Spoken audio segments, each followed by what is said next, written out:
Assalamualaikum warahmatullahi wabarakatuh. Perkenalkan, nama saya Amiruddin Karim, NIM akhir 63. Di sini saya akan menjelaskan tentang toharoh. Dalam bab toharoh ini, saya akan membahas beberapa materi, yaitu pengertian najis, pengertian wudhu, pengertian tayamum, dan pengertian mandi besar. Pertama, toharoh. Apa itu toharoh? Toharoh secara bahasa adalah bersih atau suci, sedangkan secara istilah adalah bersuci dari hadas dan najis. Pengertian najis.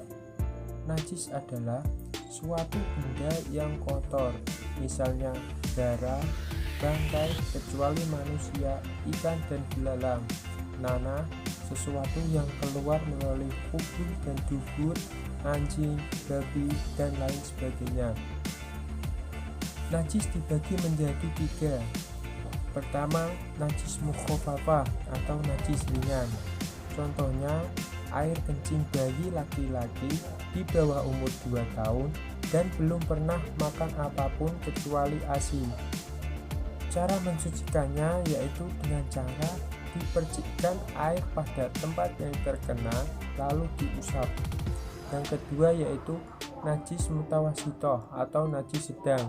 Contohnya bangkai, darah, nanah, segala sesuatu yang keluar dari kubul maupun tubuh manusia dan hewan selain air mani manusia.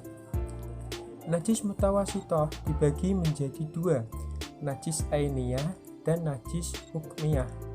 Najis ainiyah adalah najis yang berwujud dan punya warna, aroma, dan rasa. Yang kedua, najis hukmiyah. Najis hukmiyah adalah najis yang tidak memiliki warna, aroma, dan rasa seperti bekas kencing dan lain sebagainya. Bagaimana cara mensucikannya? Cara mensucikannya yaitu dengan cara dicuci sampai bersih hingga hilang warna, bau, dan rasanya. Yang ketiga, najis mughalladah atau najis berat. Contohnya air liur anjing, babi, dan semua keturunannya. Bagaimana cara mensucikannya? Cara mensucikannya yaitu dengan cara dicuci dengan air sebanyak 7 kali, salah satunya dengan tanah atau debu. Selanjutnya adalah pengertian hadas. Apa itu hadas? Hadas artinya suatu peristiwa atau suatu yang terjadi atau suatu yang tidak berlaku. Menurut istilah, hadas adalah keadaan tidak suci bagi seseorang sehingga menjadikannya tidak sah dalam beribadah. Macam-macam hadas. Macam-macam hadas ada 2, yaitu hadas kecil dan hadas besar. Hadas kecil yaitu keadaan seseorang tidak suci disebabkan keluar sesuatu dari kubul dan dubur seperti kentut, BAB, dan lain-lain. Cara bersucinya yaitu dengan cara berwudu. Yang kedua yaitu hadas besar. Hadas besar yaitu keadaan seseorang tidak suci karena hubungan suami istri, haid, dan lain-lain. Cara bersucinya yaitu dengan cara mandi junub atau tayamum dalam keadaan tertentu. Pengertian yang kedua yaitu wudhu. Wudhu adalah cara bersuci untuk menghilangkan hadas kecil. Fardunya wudhu itu ada 6. Yang pertama yaitu niat ketika membasuh wajah. Adapun niatnya yaitu nawaitul wudu'a li raf'il hadasil asghari fardhon lillahi ta'ala. Yang kedua, membasuh wajah. Yang ketiga, membasuh kedua tangan sampai kedua siku-siku. Yang keempat, mengusap sebagian kepala. Yang kelima, membasuh kedua kaki sampai kedua mata kaki. Yang keenam yaitu tertib. Adapun sunah-sunahnya wudhu ada 10. Yang pertama, membaca basmalah. Yang kedua, membasuh kedua telapak tangan. Yang ketiga, berkumur. Yang keempat, memasukkan air ke hidung. Yang kelima, mengusap seluruh kepala. Yang keenam, mengusap kedua telinga. Yang ketujuh, menyela-nyelai jenggot, jari, kedua tangan, dan kaki. Nomor 8, mendahulukan bagian kanan. Nomor 9, mengulangi 3 kali. Dan yang terakhir yaitu mualah atau terus menerus.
Pengertian selanjutnya yaitu tayamum.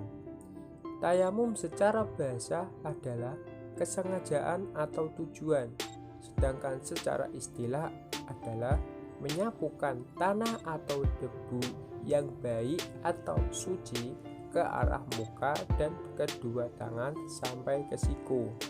Sebab-sebab tayamum ada 3. Pertama, sakit. Yang kedua, dalam perjalanan. Dan yang ketiga, tidak menemukan air. Rukun-rukun tayamum. Rukun-rukun tayamum ada 4. Yang pertama, niat. Yang kedua, menyapu muka dengan debu.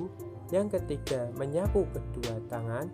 Yang keempat, tertib atau berurutan. Sedangkan sunnah-sunnah tayamum yaitu pertama, membaca basmalah. Yang kedua, menggembus atau meniup debu dari telapak tangan. Yang ketiga, mendahulukan anggota badan yang kanan daripada yang kiri. Yang keempat, membaca doa setelah tayamum. Doanya sama seperti doa setelah wudhu.